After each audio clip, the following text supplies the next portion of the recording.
Third American, 224. Not what you wanted, but how do you feel about the race?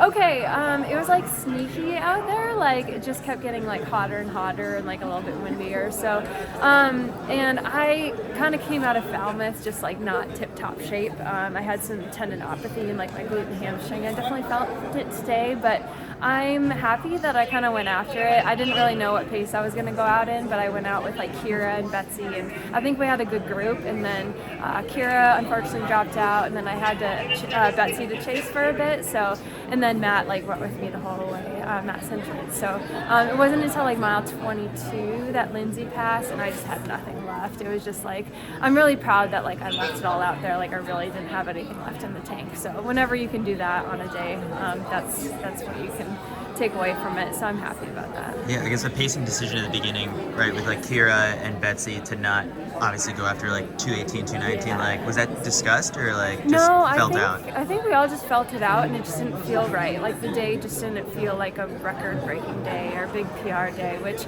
I'm so impressed with Susanna Sullivan, who ran like 221. Like she PR'd by a significant amount, and then obviously 209 for the front runner. Was it Ruth that ran 209? Insane. So like obviously it was a day to run fast, but for us as a unit it didn't feel right, so we just backed off a little bit just collectively.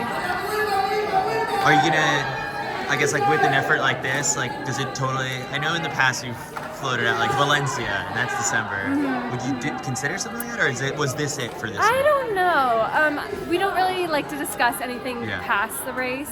So Joe and I really like to just like focus on the here and now. But coming off of like the injury, from the winter, like I still just don't feel exactly like I'm able to like get everything out of myself. Like I was able to like run a lot better than I thought, but I think we still have a lot of more room for improvement and consistency. So I'll definitely chat with him a little bit and see where he feels, but I obviously want to run like something like Boston in the spring, so we want to be ready for that. But yeah, we're gonna kind of feel it out and see what we can do with this season. Yeah. Thanks, Emma. Thanks.